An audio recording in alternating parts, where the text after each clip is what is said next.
মাছ ভাজা তো আমরা সবসময় খেয়ে থাকি, কিন্তু যদি একটু অন্যরকমভাবে মাছ ভাজা খাওয়া যায় তাহলে কিন্তু মন্দ হয় না, তাই না? তো আজকে দেখো আমার মা কিন্তু পমফ্রেট মাছের একটা নতুন প্রিপারেশন করছিল, যেটা আমি আগে কোনো দিনই ট্রাই করিনি, ইভেন মাও কোনো দিন ট্রাই করেনি। তো তোমরা দেখে জানিও যে কেমন লাগলো এই রেসিপিটা, আর ভালো লাগলে কিন্তু অবশ্যই লাইক কমেন্ট করো।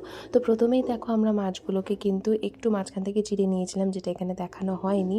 তো তারপরে আমরা এর মধ্যে কিছু মশলা অ্যাড করে দিয়েছি, যেমন স্বাদ মতন লবণ, হলুদ গুঁড়ো, সাথে আমরা একটু কাঁচা লঙ্কা পেস্টও দিচ্ছিলাম, সাথে জিরে গুঁড়ো, ধনে গুঁড়ো আর লঙ্কা গুঁড়ো। আর এদিকে কিন্তু আমরা একটু টক দইও দিয়েছিলাম আর একটু কাসুন্দিও ব্যবহার করেছি।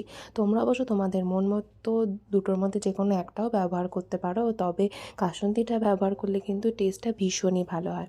তো দেখো তারপরে এগুলো সব কিছু দিয়ে ভালো মতন মাছটাকে আমরা মাখিয়ে কিছুক্ষণ ম্যারিনেট করে রেখে দেবো। তারপরে আর কি কড়াইতে তেল গরম করে এরপর একটা একটা করে মাছ আমরা ফ্রাই করে নিচ্ছি।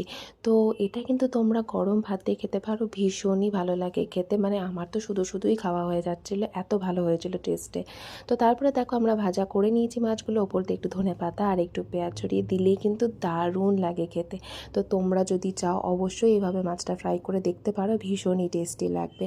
আর হ্যাঁ, প্রিপারেশনটা কেমন লাগলো সেটা কিন্তু কমেন্টে অবশ্যই জানিও, আর ভালো লাগলে কিন্তু লাইক কমেন্ট করতে একদম ভুলো না। আর যদি কেউ এই রেসিপিটা খেয়ে থাকো